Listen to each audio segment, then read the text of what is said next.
ETF 전략만을 기다리셨던 분들 오래 기다리셨습니다. 드디어 ETF에 대해서 알아볼 시간입니다. 이문혜 ETP 전략팀 애널리스트 나오셨습니다. 안녕하세요. 안녕하세요.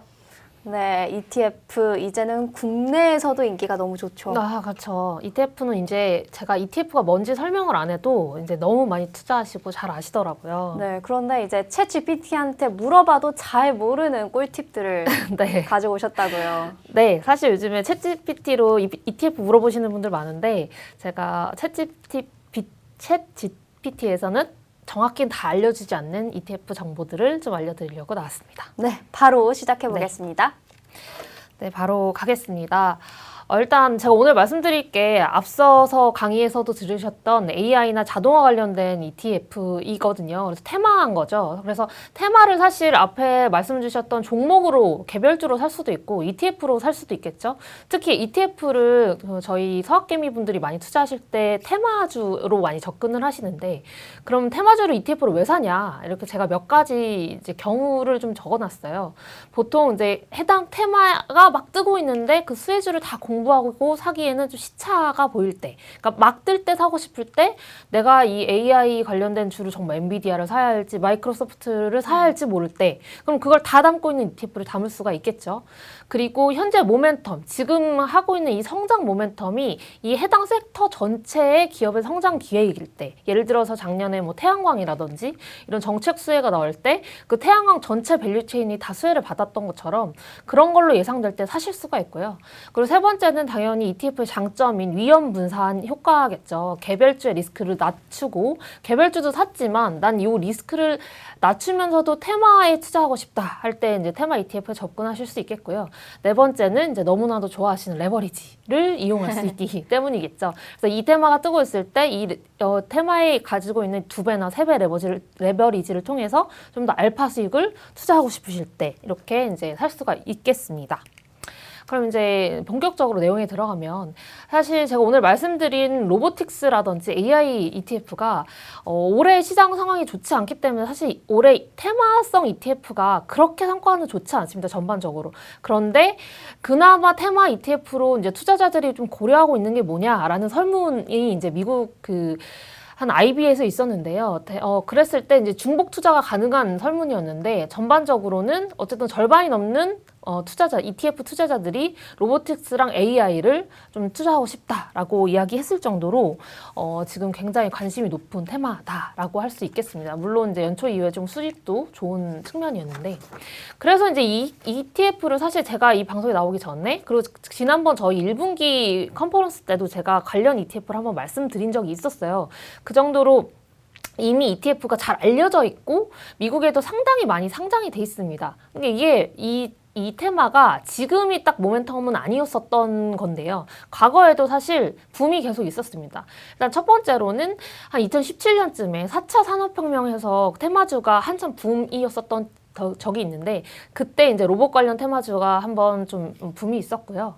그리고 두 번째 때는 코로나19가 이제 터지고 나서 이제 인구 노동력에 대한 이제 니즈나 이렇게 같이 로봇에 대한 수요가 높아지면서 이제 코로나19 이후에 한번 붐이 좀 있었습니다. 그리고 이번에 챗 GPT라는 이제 새로운 AI가 도입되면서 어쨌든 정확하게 이 자동화와 뭐 AI야 요런 테마주의 정확한 개념인지는 모르겠지만 그럼에도 불구하고 이제 해당 ETF에 대한 관심이 좀 높아져서 저는 이제 세 번째 봄맞이를 하고 있다 이렇게 드릴 수 있을 것 같고요. 네.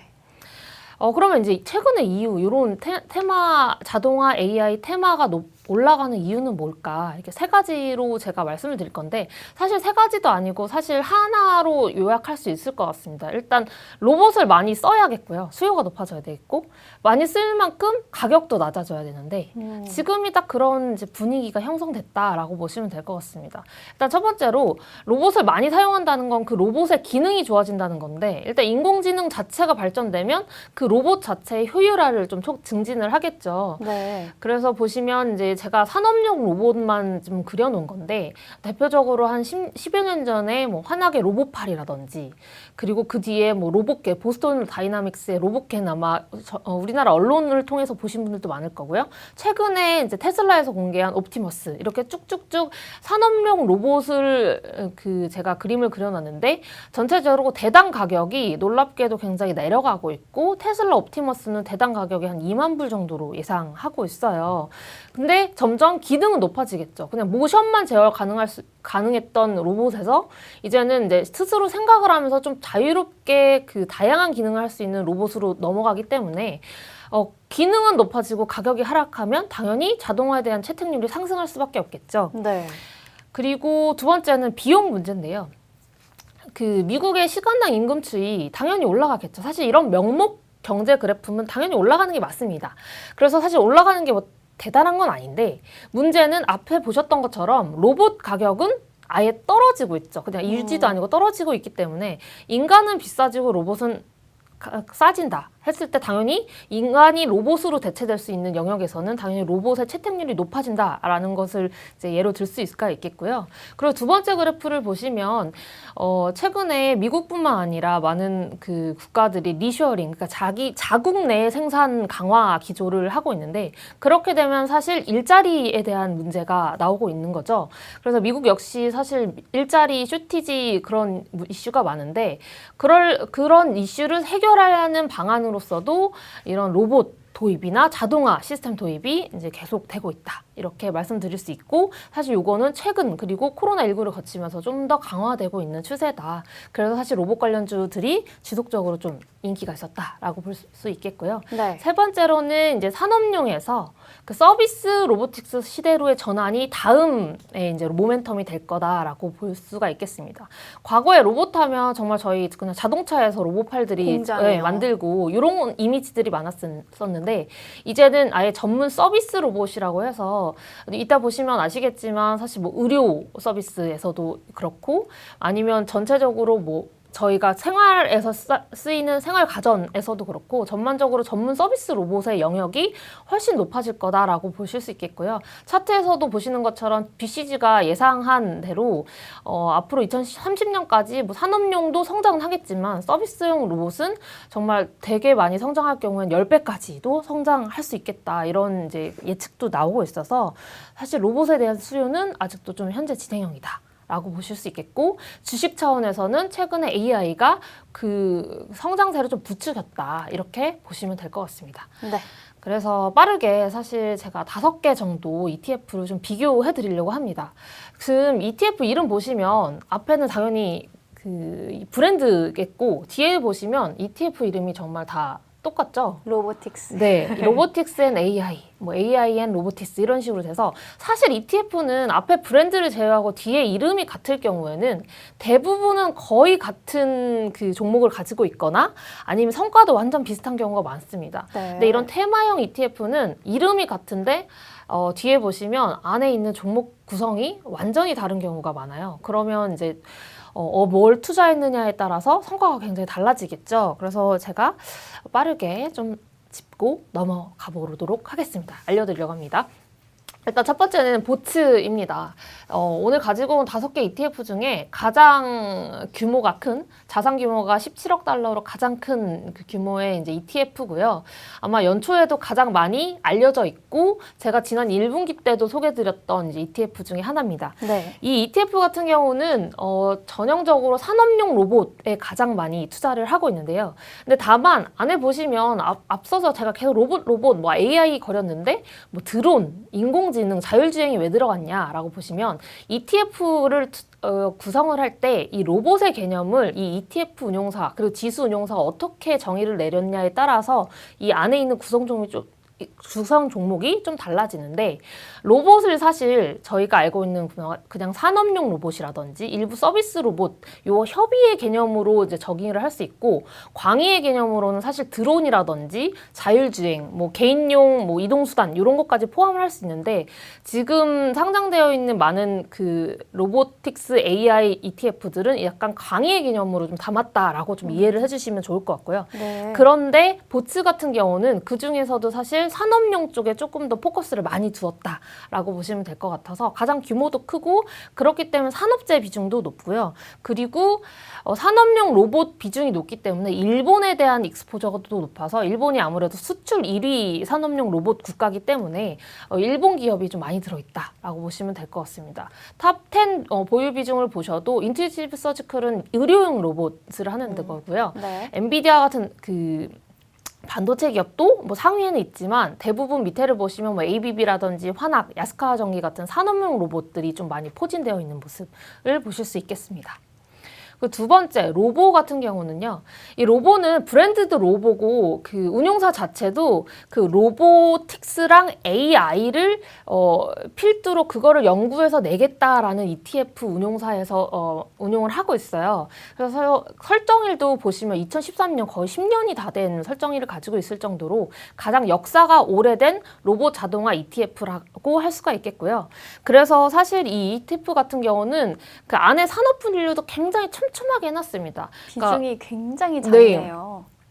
보시면 그 AI랑 로보틱스 관련된 기술만 하는 그 업종들을 한 40%, 그리고 그 기술들이 적용된 뭐 제조라든지 헬스케어라든지 물류라든지 적용된 기업의 한 60% 정도 포함을 하겠다, 이런 기조로 이제 인덱스를 운영을 하면서 그 담고 있고요.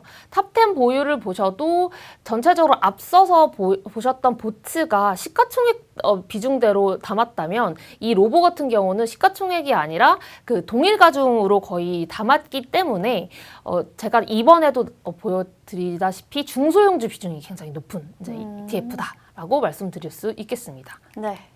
그리고 세 번째는 아이로보라고 읽을게요. IRBO라는 이제 ETF인데요.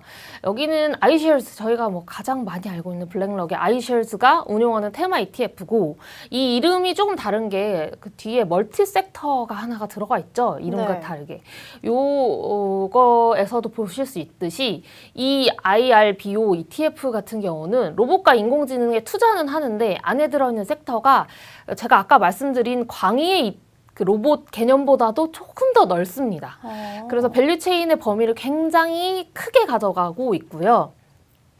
그래서 보유 종목 수도 굉장히 소형 테마 ETF임에도 불구하고 한 130개 정도 가지고 있을 정도로 지금 오늘 말씀드린 ETF 중에 보유 종목이 가장 많다라고 보실 수 있고, 탑 10 보유 비중을 보시면 특이하게 이제 중국 기업들이 좀 많이 보입니다. 그래서 그러네요. 다른 ETF와 다르게 범중국 비중이 한 13%, 15% 정도 되고 있어서, 심지어 앞에 이제 킹소프트랑 메이투 이런 것들은 정확히 사실 로봇에 관련된 기업이라기보다는 소프트웨어 관련된 기업이기도 해서 사실 이게 소셜미디어라든지 소프트웨어 플랫폼까지도 좀 많이 확장해 놓은 상황이다라고 보시면 되겠습니다.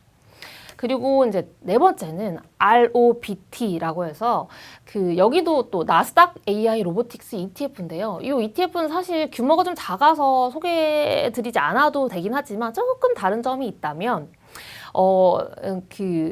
다른 앞서 말씀드린 ETF와 다르게 약간 그 기술보다는 기술이 사용되는 사용처에 집중을 해서 ETF가 좀 구성이 되어 있습니다.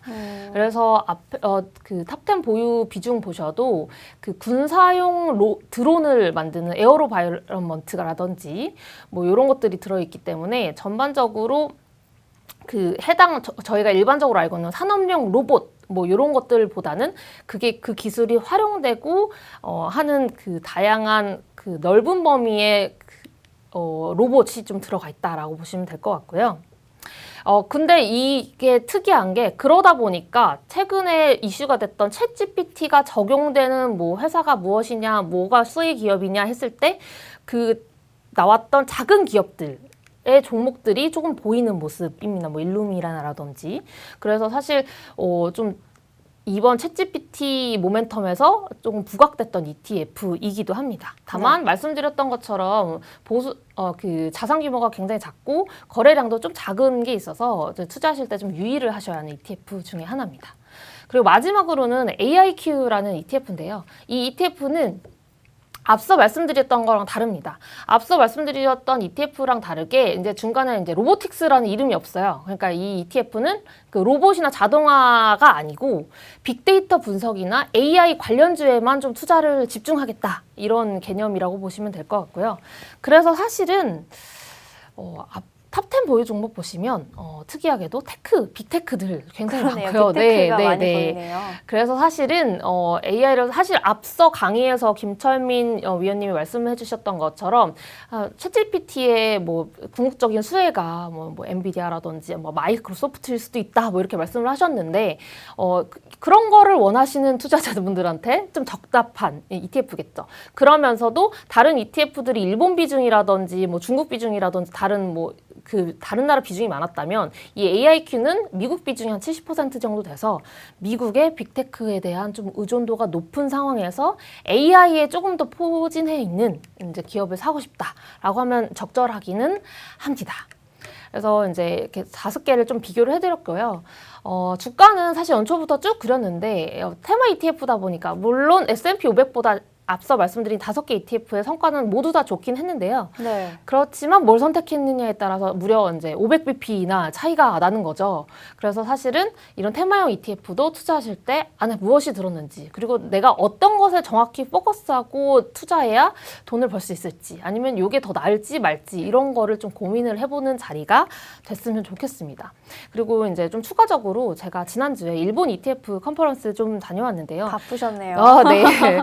일본 같은 경우도 사실 뭐 작년에 주가도 별로 안 좋았지만 일본이 사실 산업용 로봇으로 굉장히 각광받는 국가다 보니까 일본에 지금 상장된 로보틱스 ETF, 그러니까 일본에 있는 로봇 ETF만 사고 싶으시면 사실 2638이라는 일본 ETF를 사시면 되는데 올해 성과도 굉장히 이제 좋은 모습이었고 사실 일본에 테마 ETF가 많이 없는데 일본 내에서도 테마 ETF에서는 좀 각광받는 ETF였다. 라고 보시면 될 것 같습니다. 그리고 이제 마지막으로 이제 이 질문을 사실 나올 수도 있을 것 같아서 넣어놨는데요. 네. 레버리지 없냐? 이런 질문이 있는데요. 레버리지 있습니다. 사실 2배짜리 UBOT라는 종목이 있고요. 이 기준은 사실 앞에 말씀드렸던 5개 ETF가 다 다르지 않았습니까? 그 ETF 중에 보츠랑 이제 벤치마크가 거의 비슷하다라고 보시면 될 것 같아서 보츠 ETF를 레버리지로 이제 쓴다면 UBOT를 이제 사는 것이 맞다라고 말씀드릴 수 있겠고, 레버리지는 지속적으로 제가 말씀드리고 있는 것처럼 저기 2020년부터 장기 그래프를 보셔도 오를 때는 더 많이 오를 수 있고 빠질 때는 더 많이 빠질 수 있는데 그게 일일 리밸런싱 효과 때문이다라고 보시면 될 것 같고, 횡보하는 장에서는 적절한 투자는 아니고 장기적으로 투자하는 투자는 아니다, 이렇게 말씀드릴 수 있을 것 같습니다. 네. 그리고 이게 진짜 마지막 장면인데요. 이거 국내도 자꾸 물어보셔서 국내에 이제 상장되어 있는 자동화 그리고 AI ETF를 좀 이렇게 간단하게 들고 왔습니다. 그래서 요거는 장표를 좀 참고해 주시면 좋을 것 같습니다. 제가 준비한 일단 내용은 여기까지네요. 네. 네, 질문이 들어올 수 없게 너무나도 질문이 네. 나올만 하면 답을 해주시고. 네네네. 그리고 너무 이렇게 시간이 늦게까지 봐주셔가지고 제가 말을 빨리 하느냐고 좀 전달이 잘 안 됐을까 봐 그래도 걱정입니다. 내용이 네. 너무 좋았습니다. 잘 들린다는 댓글도 많았고요. 네네. 그중에서 제가 질문 딱 하나만 드려보면요. 네. 이런 질문이 있었어요. 로보틱스 ETF 많이 말씀해 주셨는데 챗 GPT로만 돼 있는 네네. ETF는 없는지. 저도 이 질문 굉장히 많이 받습니다. 챗GPT ETF 주세요. 뭐 이런 거 많이 받는데요. 네. 일단은 챗GPT, 그러니까 뭐 생성형 AI ETF 없냐 이 말인 건데, 생성형 AI ETF는 일단은 없습니다. 다만 그런데 이제 지난 2월 말에 저희가 메타버스 ETF로 유명한 라운드힐이라는 운용사에서 챗이라는 티커명으로 해서 지금 상장 신고서를 낸 상태고요. 그래서 아마 조만간에 좀 상장되지 않을까라고 생각되고 있습니다. 이름도 아예 생성형 AI 테크 뭐 이런 식으로 지었더라고요. 그래서 그거를 좀 참고해 주시면 좋을 것 같습니다. 네. 나올 예정이라고 합니다. 그러면 여기서 오늘 강의는 모두 마치도록 하겠습니다. 감사합니다. 감사합니다.